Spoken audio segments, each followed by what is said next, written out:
Welcome to the 2017 new moon. It's the first new moon of the year, and it's also the Chinese New Year, which is the year of the rooster.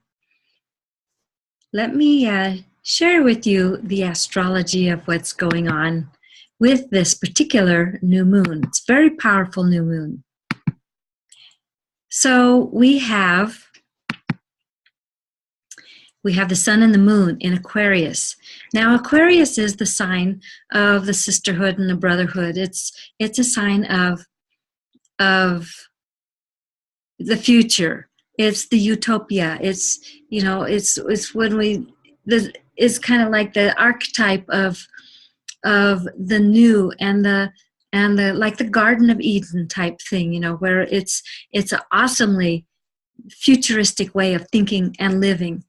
And so we have the sun and the moon together as a new moon, which is all about planting seeds and bringing this energy from deep within up and out to be expressed. And it's at 8 degrees, which 8 is the number of manifestation. It's the bridge between heaven and earth. So it's like bringing the ideas from heaven and bringing them down into earth and making them a physical reality.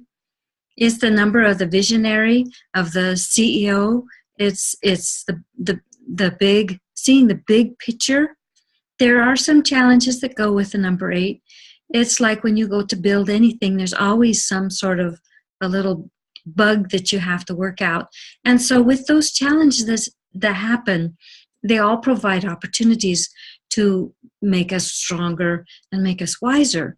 So 8 comes with sort of a little bit of a mixed blessing. It's a very grounded, it's related to Saturn, which Saturn is always about timing and distilling what is actually worth working for and taking the proper steps to accomplish it, to bring it into a grounded physical reality. So we've got that energy that we're working with the new moon.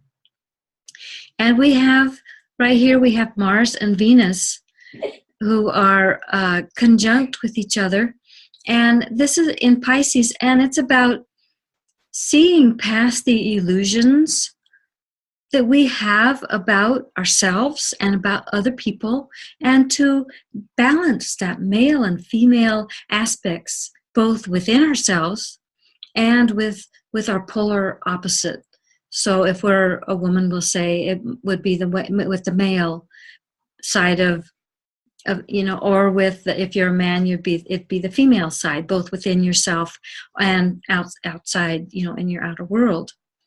So and with this whole thing about the male and the female, Mars and Venus, it's like bringing them together in some sort of a unity, so that you could move forward as in a united force, so that there's not this division, and there's not this polarization, and there's not this tension, and there's not this stress.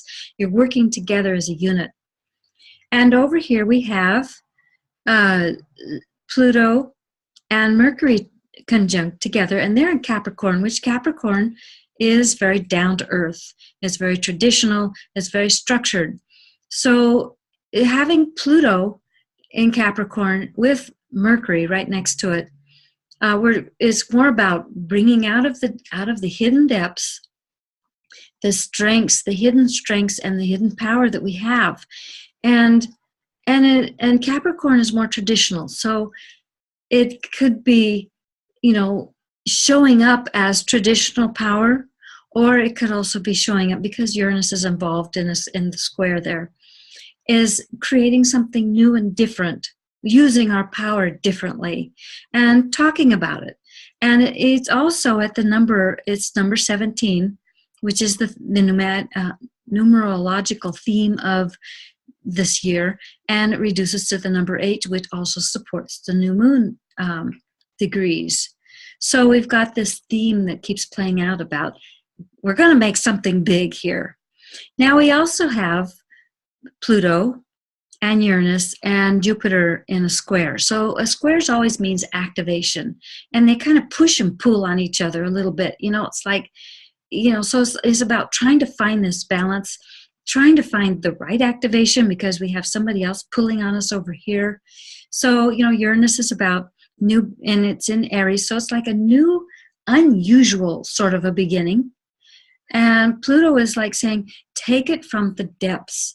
Don't do this superficial thing. Look deep. Gather these new ideas from the deep, from the unconscious, from the unknown.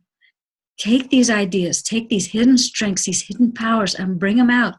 And Jupiter's saying, okay, fine, do all these things, but let's keep it in balance. Let's keep some harmony. And then when we're in harmony, then we can expand this and make it get big and beautiful.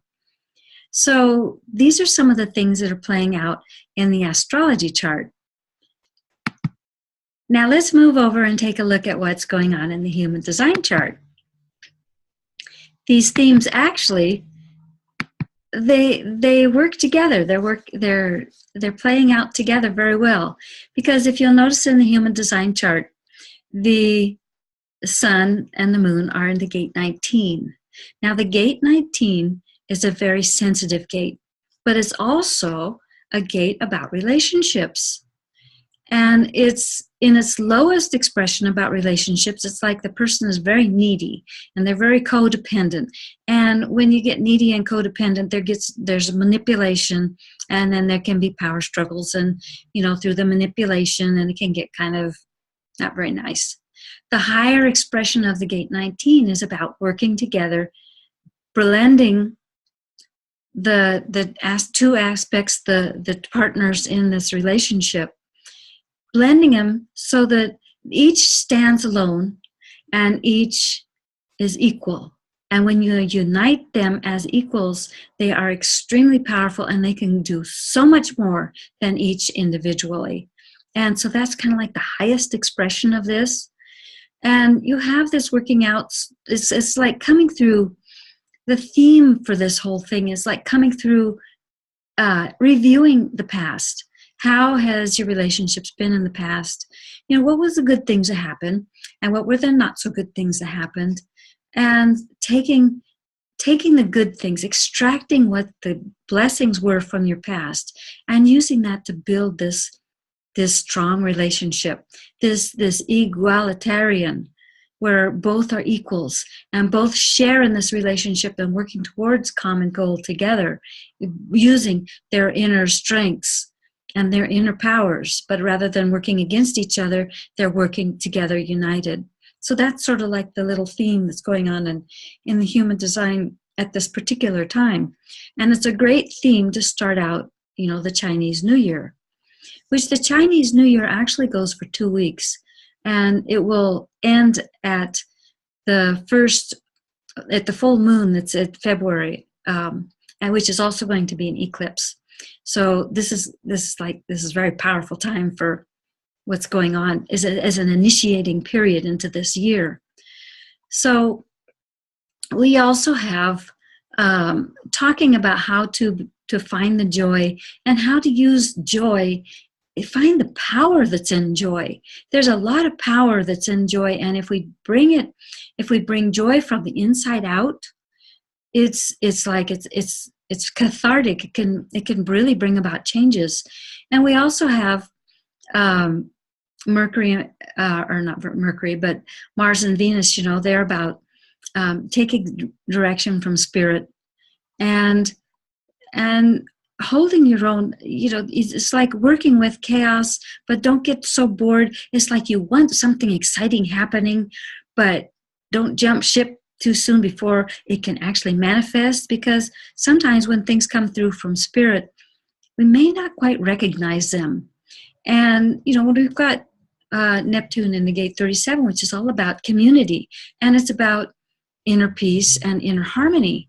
And so here we are, and Saturn's in the gate 11, which is all about ideas. So when we've got getting direction from spirit, sometimes it's not very obvious, and sometimes it's clear as day and night, but they come through in the form of ideas.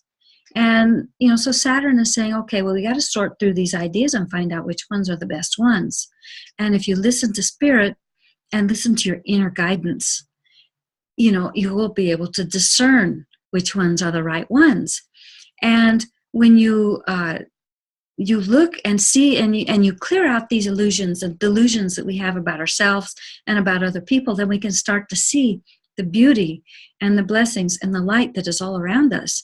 And of course, then that works with, that helps bring joy, because it's like when there's beauty and joy, and it's like if you're in a colder climate or a wet climate and the sun is shining, it's like that is just, it's so uplifting, it's so vitalizing.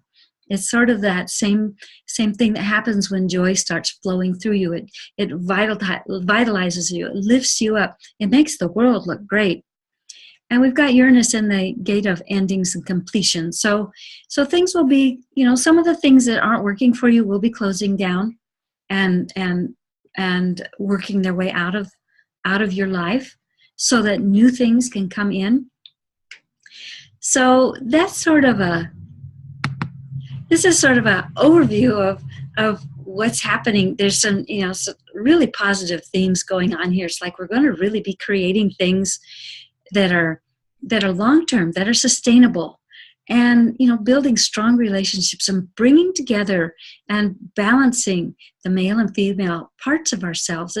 That's so important, because if we're divided inside, how can we bring peace and harmony to anything outside of ourselves? We've got to do it first inside.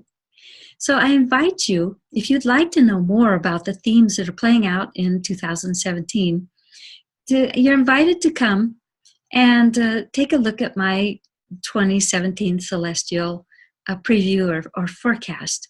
And it grew from just being something very simple, just talking about the transits, to being 15 video modules. So you can go to my site, ElaineC.com, and click on the link that says 2017 Celestial Preview, and then you can watch the first couple of modules for free. And then if you want to sign up and get more, then you're certainly welcome to do that. So until next time, enjoy these wonderful seeds that you're creating, and especially with relationships, because relationships are so important to ourselves. Not only, we always think of relationships with other people, but really the first and number one relationship is with ourselves. And so take a look at your relationship with yourself and how you feel about yourself, and create something new and beautiful about it. Until next time, I'm Elaine Correa.